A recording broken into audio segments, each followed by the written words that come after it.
Now, obviously, I know some of you skipped the first two, trying to find some important stuff. Every single word is important, right? There's nothing I say with no purpose.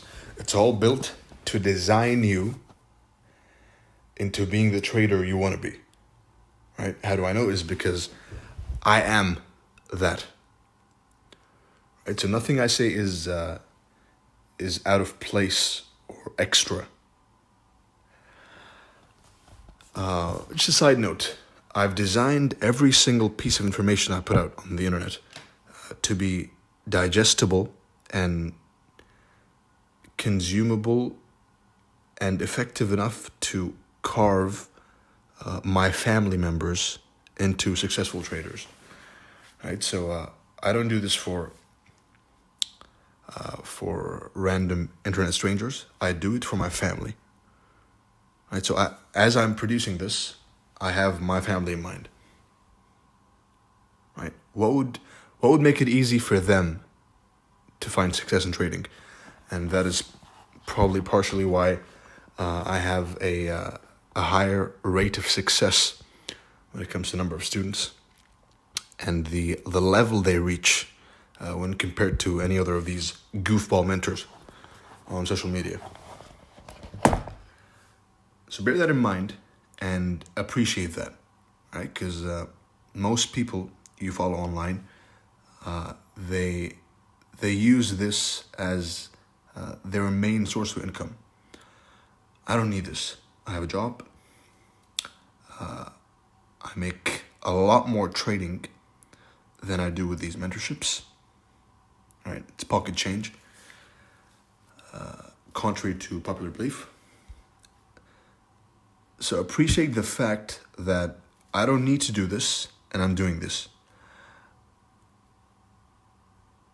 I can be hiding, I can be in private. I could never have joined social media. You would never have known I exist. And I guarantee you, the ICT and trading community would be in a worse place, in a much worse place. Right?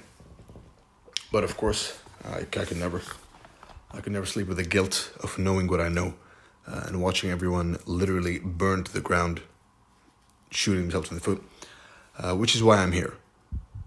Right? Appreciate that, understand that, and I hope that helps you look at my content through a different lens. And now we have that little mini rant aside. Market profiles. Traditionally, market structure has a very basic, unimpressive definition, which is higher highs and higher lows. High, low, higher high, higher low, higher high, higher low, higher high, higher low. You can trade this because as we've established, you can trade anything and make money. But this is not an accurate depiction of what happens. This is false. What really happens is this. The correct way of looking at market structure is, in a bearish market, price will reject highs and break through lows. And then range. Anyone who's trying to catch this, catch continuation gets chopped up, gets suckered in at the high, and then crashes again. Right? Rejecting highs, breaking lows. SMT on one pair is a turtle soup on the other pair, on number 3. Right? So rejecting highs, breaking lows, rejecting highs, breaking lows, and so on. It's a bearish market. Turtle soup, turtle soup, turtle soup. Rejecting lows and breaking highs, breaking the highs that broke the lows. Right? So range, trend, rejecting the lows, breaking the highs. If you break the high, you're going to reject the low. Write these down. Right? If we break the high, then expect a range and then rejecting a low and the continuation. Right? It's very simple. I can't make it, I've thought of many ways to make it simpler than this, but I can't. Right? This is as simple as it gets.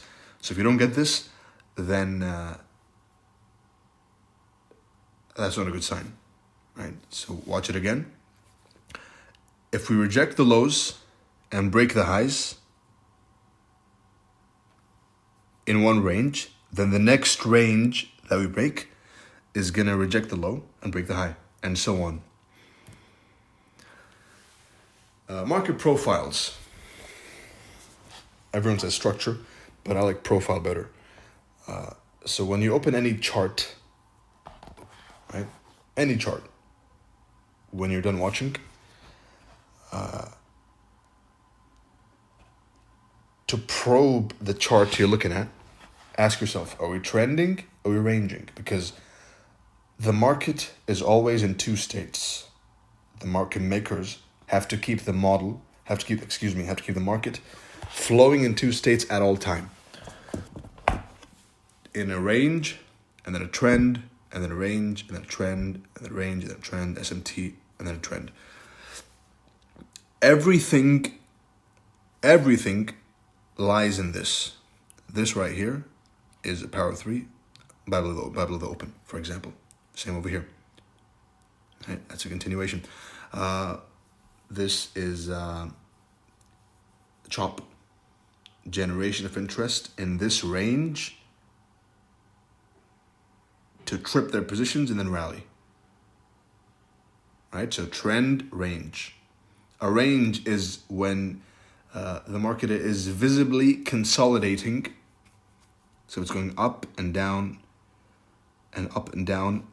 between two price levels. Right? So it's stuck between two price levels. That's a range. If it's breaking out of price levels and retesting them to rally again, then it's trending. It's that simple. Now we move on to advanced market profiles, right?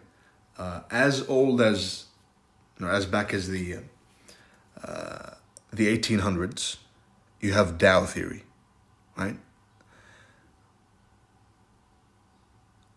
A lot of these mentors teach you, or they try and teach, because they frankly suck at it, but they try and teach market structure.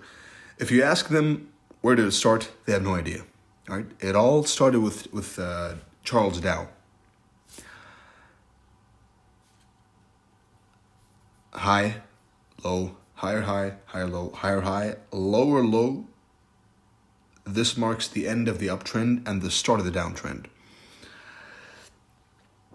However, this is a perfect picture, but this is the common mistake that most educators make, right? You don't see the importance, and they never put the importance on specific highs and lows. This high is irrelevant. This low is irrelevant, right? The only highs and lows I care about is not this. So this Dow theory, so the founder of this theory of market structure has missing information, and what we've done is we've improved, by we I mean me of course, is we've improved upon their shortcomings, right? So we focus on specific highs and lows, and that's it. Important highs and lows are the high that broke the low in a bullish market. So when bullish, we wait for the high that broke a low to be broken through, and that unlocks the bullishness. The confirmation, of course, is one close above. Preferably displacement above the high with multiple candles, with a rush, with a shower, with a fountain of green candles, followed by a period of consolidation, and then a smack back into this high, which produces a second impulse leg. That's the OTE, right? This is the breaker, of course, but don't look at the pattern. Look at the logic. The logic is that highs and lows are used by smart money to move the market. So when you see smart money, and this is how they signal to each other through Turtle Soup and SMT, they use these two things to tell each other what they're going to do next. Right? So you can either go on the ride with them. Right? So take the signal, which they use for each other, which I'm giving to you. Use that and ride with them.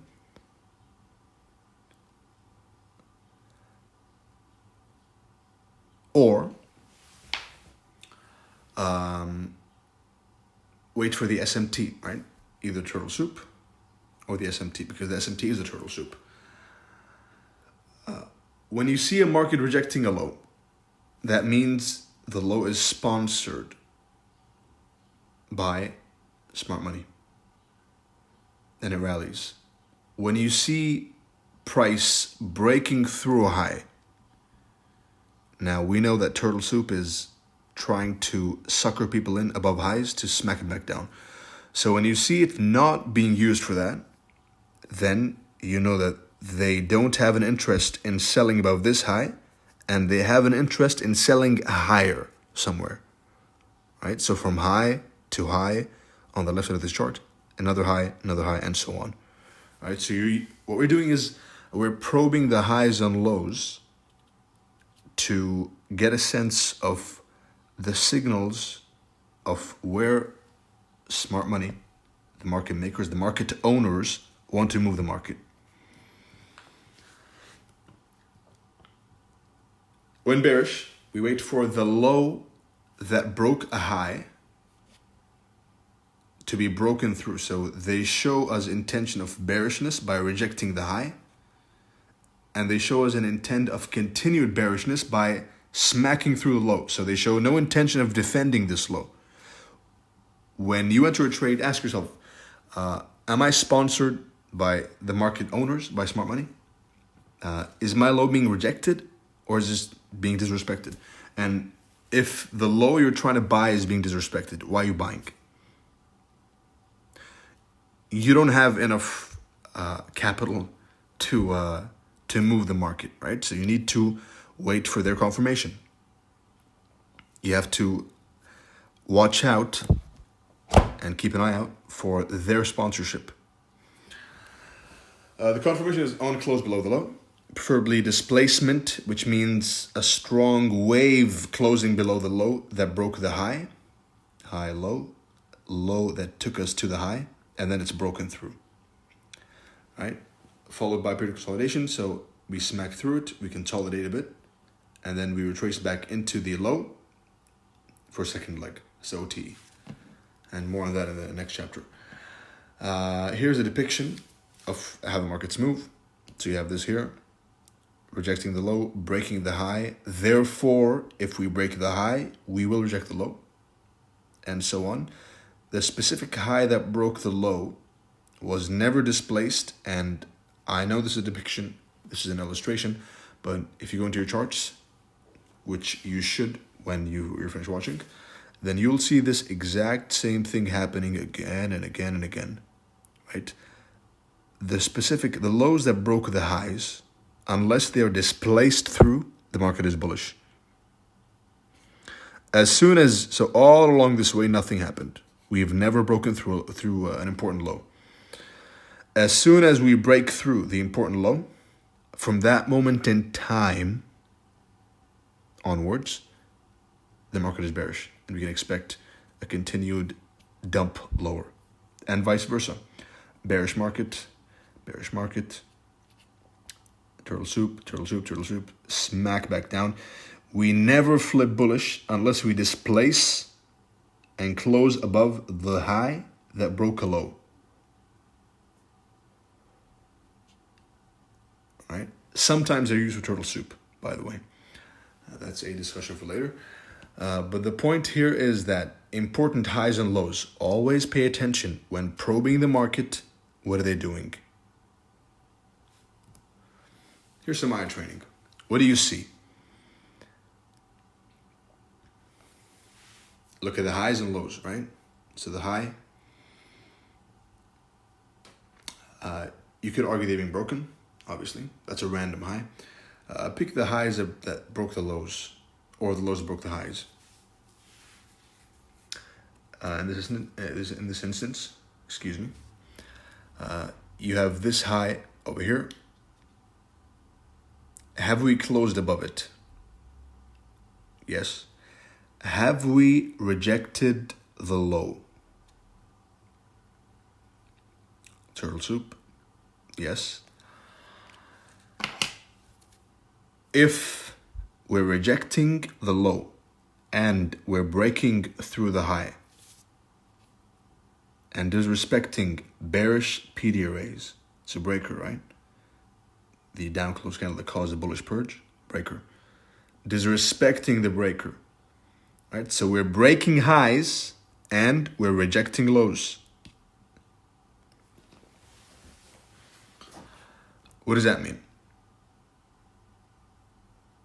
That means you're bullish. And we're waiting for a smack down below low to rally higher. So we're respecting the lows. They're breaking through the highs, break the high, disrespect the rejection block, close above the high that broke the low. Right? From this moment onwards, we're bullish. Right? And you pair that, of course, with this range, chop, chop, chop, chop, sell side, buy side, we smack into it, everyone's bearish, buy here and rally. And I bought this, by the way. It's not some hindsight trade. This is a trade I actually took by myself. You can look in my the Telegram media. You'll see it. All right. Eventually, you'll have the ability to buy at the low itself. That's simple. With time. But for now, just get used to marking the highs and lows. Which one is being rejected? Which one is being broken? And of course, a nugget is that the false market structure shift usually gives the strongest and most impulsive price legs. One-sided movements. That's one way to catch them. Another one. Market structure shift. Yes or no? Anyone who is credible in the school of market structure in the world will tell you that this is a bullish shift. And they would all be wrong. Right? The market structure pattern traders are wrong. If they're objective, they'll admit to it and come and learn. Turtle soup, as they should. But they won't. The human being is an arrogant creature. So I don't expect much from them. However, you guys who've joined me on this endeavor, I expect you to at least have traces of critical thinking left in you. Ask yourself, forget everything. What is this? This is a low. This is a high. This is the high that broke the low. Or this one too. Right? Swing high, broke the low. We closed above it. We displaced above them both. Why did this fail?